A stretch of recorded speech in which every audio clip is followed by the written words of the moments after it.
السلام علیکم۔ جس طرح آپ لوگوں نے یہ پرسنل اٹینڈنس ڈسپینس ود کرنے کی پروویژنس دیکھی، اسی طرح اب یہ چیز بھی دیکھتے ہیں کہ جو 173 سی آر پی سی کے اندر گواہان تحریر ہوں گے یا کسی کمپلینٹ کے ساتھ لسٹ آف وٹنسز کے اندر گواہان تحریر ہوں گے، ان گواہان کے علاوہ اگر کبھی کسی کو بلانا پڑ جائے تو اس صورت میں پارٹیز کا اختیار کیا ہے اور کورٹ کا اختیار کیا ہے۔ ایک تو یہ سینیریو بن گیا کہ 173 سی آر پی سی عدالت کے اندر سبمٹ ہوئی، اور اس سبمٹ ہونے کے بعد اس کے اندر 173 کے خانہ نمبر 6 میں پروسیکیوشن نے کچھ وٹنسز تحریر کر دیے کہ یہ وہ وٹنسز ہیں جس پہ وہ انحصار کرتے ہیں۔ اسی طرح سیکشن 200 کے تحت پرائیویٹ کمپلینٹ میں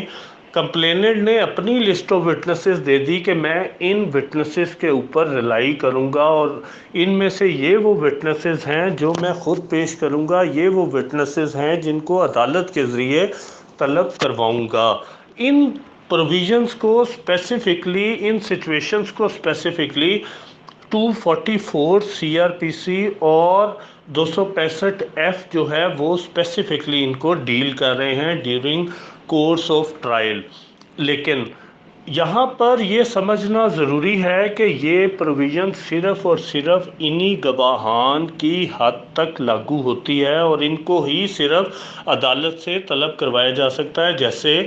آپ نے یہ بات 244 میں پڑھی کہ court shall hear the complainant and record all the evidence produced by the complainant. تو اس کا مطلب ہے کہ کمپلیننٹ کچھ تو پرائیویٹ وٹنسز اپنے خود پروڈیوس کر سکتا ہے،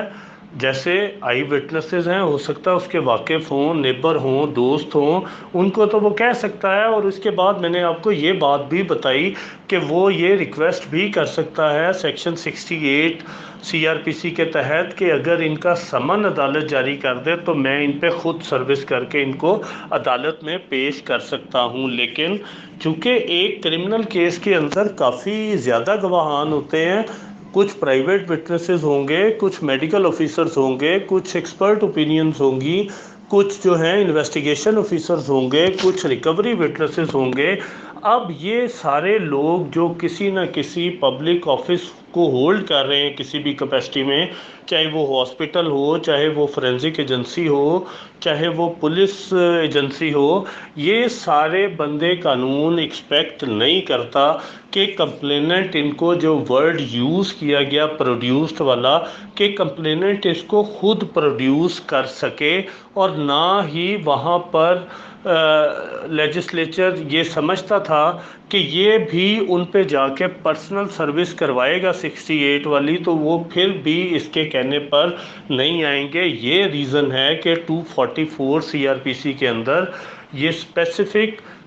سیکشن پروویژن دے دی گئی کہ اگر کوئی وٹنس وہ عدالت سے ان میں سے طلب کروانا چاہتا ہے تو وہ عدالت کو درخواست کر سکتا ہے، اور عدالت اگر اس کو ایکسیپٹ کرتی ہے تو اس صورت کے اندر کمپلیننٹ بری الذمہ ہو جائے گا۔ اس صورت میں عدالت پھر اس کو اپنے پروسیس کے تھرو عدالت کے اندر بلوائے گی، اور یہ وہی پروسیس ہے جو کہ ہم سمن وارنٹ وغیرہ کے تھرو دیکھ چکے ہیں۔ یہی حال آپ کا 265 ایف کے اندر بھی ہے کہ ایسرٹین کرنے کے بعد پبلک پروسیکیوٹر سے عدالت ان کا خود پروسیس ایشو کرے گی، اور یہ پھر نہ پروسیکیوشن، نہ ایکیوزڈ، نہ ہی پرائیویٹ پارٹیز، کسی کی یہ ذمہ داری نہیں رہے گی کہ وہ آتے ہیں یا نہیں۔ پھر عدالت اپنی مشینری کے تھرو ان کی پروڈکشن کو انشور کروائے گی۔ لیکن جیسے میں بار بار ایک بات بولتا ہوں کہ لیجسلیچر ہمیشہ ہر سچویشن کو کور کرتا ہے، اور وہ کبھی بھی بند گلی میں لا کر کھڑا نہیں کرتا۔ یہ پاسبل ہے کہ ان سارے گواہان کے علاوہ بھی کوئی ایسا شخص ہو جس کو عدالت ضروری سمجھتی ہو کہ اس کے آئے بغیر یہ فیصلہ ممکن نہیں ہے۔ اور اس کی ریزن کیا ہے کہ مقصد کسی کو ٹیکنیکلی ناک آؤٹ نہیں کرنا۔ عدالتیں یا کوئی بھی فیصلہ ٹیکنیکل ڈیسیجنز کو پسند کرتا ہی نہیں ہے. فیصلہ ہمیشہ وہ پسند کیا جاتا ہے جو میرٹ پہ کیا جاتا ہے. اور میرٹ کا مطلب کیا ہے کہ ہر جو پارٹی ہے اس کو کمپلیٹ اور فل اپرچونٹی دی جائے کہ وہ اپنے کلیم کے حق میں کیا کیا شہادت پیش کر سکتے ہیں، اور اگر وہ شہادت ریلیونٹ ہے and that is also mandatory for the just determination of the issues in hand، تو دین ان کو بلانا عدالت کے لیے بھی ضروری ہے. کیونکہ یہ بات ہمیں نہیں بھولنی کہ عدالت کر کیا رہی ہے. عدالت سماعت اس وجہ سے کر رہی ہے کہ وہ ان دونوں کے درمیان فیصلہ کر سکے، اور جس وقت فیصلہ کرنا ہے تو پھر ہر پروز اینڈ کونس کو دیکھ کے کرنا ہے. یہ نہیں ہو سکتا کہ آپ کسی پارٹی کے لیپس کی وجہ سے، کسی وٹنس کے naan joining of the investigation کی وجہ سے، یا کسی وٹنس کے ڈیزیگنیشن کی وجہ سے وہ عدالت اس ڈیسیجن پر نہ پہنچ سکے. تو ان دو پروویژنس کے علاوہ لیجسلیچر نے پھر 540 CRPC لیجسلیٹ کر دی، جو کہ بہت زیادہ وائڈر اسپیکٹ کے اندر، اس کے اندر کورٹ کے پاس ان لمیٹڈ پاور ہیں کہ وہ چاہے کسی کی درخواست پر کسی کو بلا لے، چاہے وہ کسی بھی مستغیث کی درخواست پہ بلا لے، کسی گواہ کو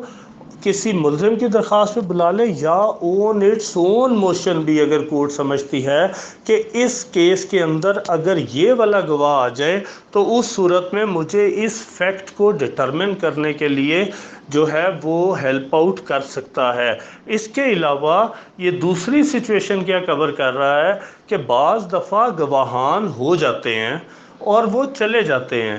اور جانے کے بعد یہ ریلائز ہوتا ہے کہ ان اسپیکٹ کے اوپر اس کو دوبارہ بلانے کی ضرورت ہے. تو 540 CRPC یہ بھی کورٹ کو اختیار دے رہا ہے کہ وہ ان کو ری ایگزامن کر سکے. ایک آپ لوگوں نے چارج کے دوران یہ باتیں دیکھی کہ جہاں پر کورٹ سمجھتی ہے کہ چارج آلٹر ہونے کے بعد وہ کسی بھی گواہ کو دوبارہ بلا سکتی ہے اگر ٹرائل وہیں سے کنٹینیو کرتی ہے، تو ایک پاور وہاں پہ اور دوسری پاور آ کے 540 CRPC کے اندر. اس سیکشن کے تحت کورٹ جس مرضی گواہ کو، چاہے وہ گیون اپ ہو گیا، چاہے وہ کسی پارٹی نے پروڈیوس نہیں کیا، چاہے کوئی پارٹی اس کو پروڈیوس کرنا نہیں چاہتی، یا ایسا کوئی ایکسپرٹ جس نے اس کیس کے اندر اوپینین دی ہے اور ایون اس کی ایویڈنس پر سی ایڈمیزیبل ہے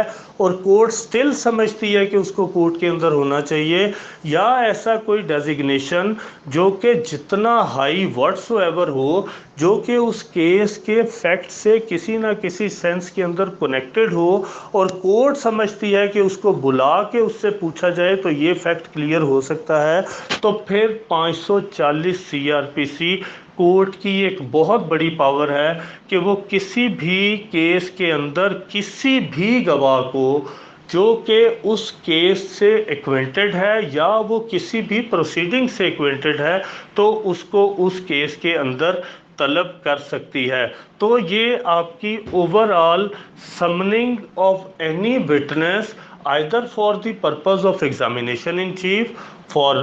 cross examination, for re-examination, اور ایون فرام زیرو کے کوئی گواہ جس کا وجود بھی نہیں ہے پوری انویسٹیگیشن کے اندر لیکن سٹل کورٹ سمجھتی ہے کہ اس کو بلانا چاہیے، تو اس پاور کے تحت 540 کے تحت کورٹ ان گواہان کو بھی طلب کر سکتی ہے.